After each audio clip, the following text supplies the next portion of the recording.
உங்க வீட்ல 1 வயசு, 2 வயசுல குழந்தை இருக்காங்க.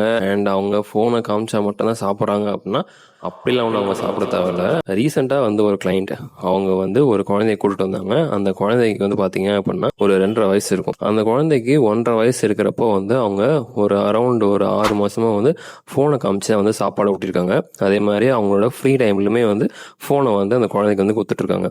ஸோ அதனால என்ன அப்படின்னா, அந்த குழந்தை 1 1/2 வயசு இருக்கிறப்போ அம்மா, அப்பான்னு பேசுறதா இருக்கட்டும், அண்ட் ஆல்சோ வந்து அவங்க ஐ கான்டாக்ட் கொடுக்கறது, பழகுறது எல்லாமே நார்மலா இருந்தது. ஆனா இப்போ அந்த குழந்தைக்கு சுத்தமா வந்து சோஷியல் இன்ட்ராக்ஷன் இல்ல. அண்ட் அவங்க இதுக்கு முன்னாடி யூஸ் பண்ண ஆக்சுவல் ஒரு வார்த்தையை கூட அவங்களால வந்து அந்த குழந்தை வந்து யூஸ் பண்றதில்ல. உங்களுக்கு வந்து அசஸ்மெண்ட் பண்ணி பார்த்தா அந்த குழந்தைக்கு வந்து ஆட்டிசம். மொபைல் ஃபோன் யூஸ் பண்றது it's a major risk factor for autism. So அதனால தயவு செஞ்சு யாருமே வந்து உங்க குழந்தைங்களுக்கு கொஞ்சம் ஃபோன் காமிச்சா வந்து சீக்கிரம் சாப்பிட்றாங்கன்னு சொல்லிட்டு தயவு செஞ்சு ஃபோனோ இல்லை டெலிவிஷனோ வந்து தயவு செஞ்சு காமிக்காதீங்க. அவங்க கொஞ்சம் ஒரு 5 வயசு வர வரைக்கும்.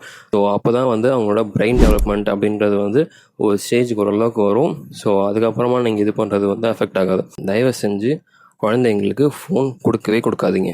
தேங்க்யூ.